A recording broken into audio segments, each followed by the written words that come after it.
Media बंधुओं, मैं आप लोगों को ये अवगत कराना चाहती हूँ कि आज बीएसपी प्रदेश कार्यालय लखनऊ में यूपी में पार्टी के खासकर ओबीसी समाज व अल्पसंख्यक समाज में से मुस्लिम समाज एवं जाट समाज के मुख्य सेक्टर व मंडल सेक्टर स्तर के वरिष्ठ पदाधिकारियों की ये अति महत्वपूर्ण बैठक बुलाई गई है, जिनको प्रदेश की केवल सुरक्षित विधानसभा की सीटों पर अपने अपने समाज को बीएसपी में जोड़ने की विशेष जिम्मेवारी सौंपी गई है। इनके साथ साथ प्रदेश की सामान्य विधानसभा की सीटों पर भी अलग से इन वर्गों के अन्य लोगों को भी लगाया हुआ है, जिनकी मैं पिछले महीने समीक्षा कर चुकी हूँ।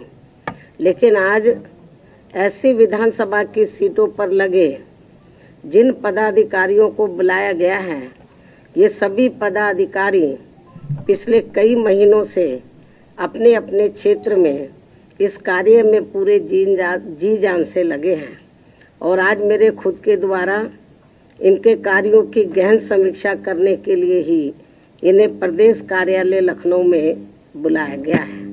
वैसे आप लोगों को ओबीसी वर्गों के बारे में ये मालूम होना चाहिए कि आज यूपी सहित पूरे देश में अति पिछड़े वर्गों के लोगों को विशेषकर शिक्षा एवं सरकारी नौकरियों आदि में जो इन्हें आरक्षण संबंधी सुविधाएं मिली हैं, तो ये सब वास्तव में पूरी की पूरी देन देश के करोड़ों दलितों, आदिवासियों एवं अन्य पिछड़े वर्गों के मसीहा व भारतीय संविधान के मूल निर्माता परम पूज्य बाबा साहब डॉक्टर भीमराव अंबेडकर की ही है, जिनकी कृपा से ही संविधान में अनुच्छेद 340 के तहत इनको ये सुविधा देने के लिए तब फिर कमीशन बना।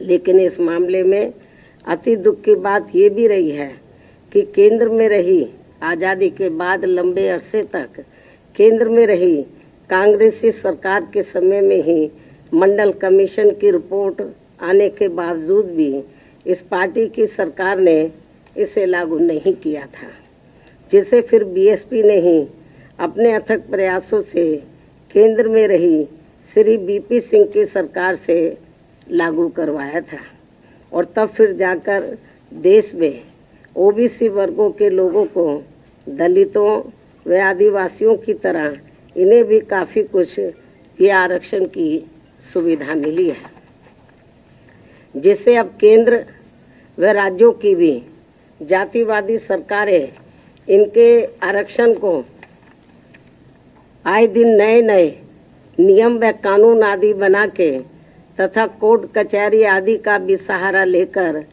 प्रभावहीन बनाने में लगी है। यही हाल हमें यहाँ इन वर्गों का यूपी में भी देखने के लिए मिल रहा है। इसके साथ साथ पूरे देश में दलितों, आदिवासियों व अन्य पिछड़े वर्गों के लोगों के साथ हर स्तर पर हो रही जुल्म जाति भी अभी तक पूरे तौर से बंद नहीं हुई है। इसके अलावा ओबीसी समाज की केंद्र की सरकार से जो इनकी अलग से जातिगत जनगणना कराने की मांग चल रही है, जिससे बीएसपी पूरे तौर से सहमत है, उसे भी अब केंद्र सरकार द्वारा जातिवादी मानसिकता के तहत चलकर नज़रअंदाज किया जा रहा है।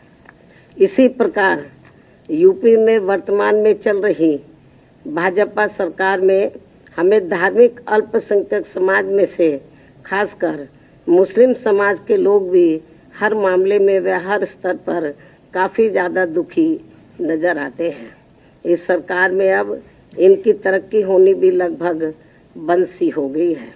ज़्यादातर फर्जी मुकदमों में फंसा के इनका काफ़ी उत्पीड़न भी किया जा रहा है। साथ ही नए नए नियमों व कानूनों के तहत इनमें दहशत भी काफ़ी पैदा की जा रही है, जो ये सब मेरी सरकार में कतई भी नहीं हुआ है। ये बात भी सर्वविदित है। लेकिन इससे बीजेपी का इनके प्रति सौतेला रवैया भी साफ नजर आता है। जबकि बीएसपी की रही सरकार में इनकी तरक्की के साथ साथ इनके जान माल आदि की भी पूरी हिफाजत की गई है। इनके साथ साथ जाट समाज के लोगों की भी तरक्की का पूरा ध्यान रखा गया है। इसी प्रकार आगे भी यहाँ बीएसपी की सरकार बनने पर इन सभी वर्गों के हित व कल्याण का पूरा ध्यान रखा जाएगा और इन सब के बारे में प्रदेश में पार्टी के ओबीसी व जाट समाज एवं मुस्लिम समाज के आज आए हुए हैं सभी पदाधिकारी अपने अपने समाज की छोटी बैठकों के जरिए ये सब बातें काफी कुछ बता रहे हैं, जिसके कारण इन वर्गों के लोग बड़ी संख्या में पार्टी से जुड़े हैं। अंत में अब मैं यही कहना चाहती हूँ, इस बार चुनाव में बीएसपी की सरकार बनने पर हर मामले में व हर स्तर पर प्रदेश के अति पिछड़े वर्गों के साथ साथ मुस्लिम एवं जाट समाज के लोगों के भी हित व कल्याण का बीएसपी की यहाँ पूर्व में रही सरकार की तरह ही फिर से पूरा ध्यान रखा जाएगा। इस विश्वास के साथ ही अब मैं अपनी बात यही समाप्त करती हूँ। धन्यवाद। आज ब्राह्मण समाज का मैंने पिछली बैठक में संदेश दे दिया था। आज तो केवल ओबीसी समाज और धार्मिक अल्पसंख्यक समाज में से मुस्लिम समाज और जाट समाज के जो वरिष्ठ लोग हैं, जिनको विशेष जिम्मेदारी सौंपी गई है, उनकी मीटिंग बुलाई गई है। आपको मैंने बताया कि मैंने पिछले महीने ही ओबीसी समाज के और धार्मिक अल्पसंख्यक समाज में से मुस्लिम समाज के और जाट समाज के जो वरिष्ठ लोग हैं, तो उनको मैंने कुछ लोगों को जनरल सीटों पे लगाया हुआ, जनरल विधानसभा की, तो उनकी मैंने समीक्षा पिछले महीने की थी। तो आज केवल रिजर्व सीट के लोगों को बुलाया हुआ है। तो ये कोई जरूरी नहीं है कि हर बैठक में मैं मीडिया बंधुओं को बुलाऊं, लेकिन बीच में आप लोग थोड़ा नाराजगी महसूस करते हैं कि बहन जी ट्वीट कर देती है, प्रेस नोट जारी कर देती है, हमें नहीं बुलाती हैं। तो इसलिए आप लोगों को बीच में ये आज फिर बुलाया गया है।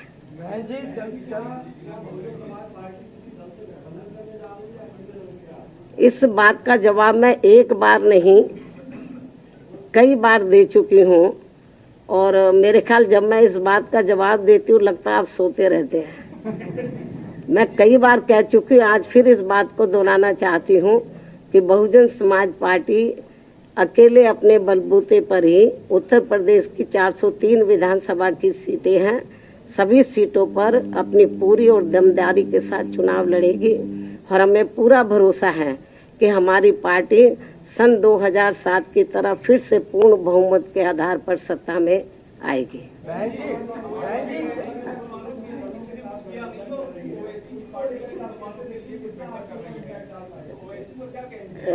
ये तो वक्त बताएगा। बहन जी, चंद्रशेखर रावल इस समय लखनऊ में है और वो कई दलों से बातचीत कर रहे हैं। क्या आप, उन्होंने ये भी कहा है कि हम मायावती जी से भी बात करेंगे, तो क्या आप उनसे बात करेंगे अगर इस तरीके की कोई बात होती है आपसे? जब मैंने आपको बता दिया कि बीएसपी अकेले अपने बलबूते पर चुनाव लड़ेगी, तो इस किस्म का कोई सवाल ही पैदा नहीं होता जो आप पूछ रहे हैं।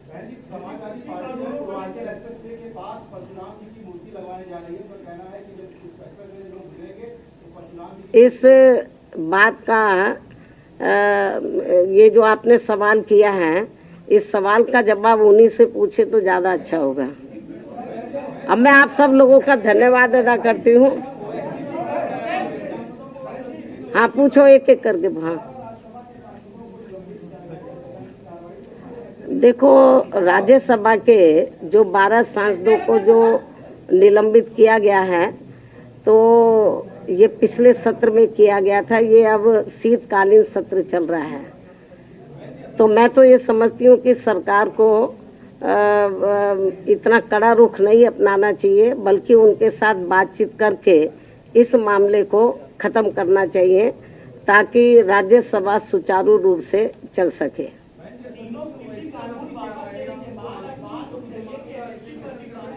इसके बारे में मैं एक बार नहीं कई बार इस बात का मैं जवाब दे चुकी हूँ, ट्वीट के जरिए भी, प्रेस नोट के जरिए भी और पिछली प्रेस में भी दे चुकी हूँ। कोई अब मेरे ख्याल आपके पास सवाल नहीं बचा है। धन्यवाद।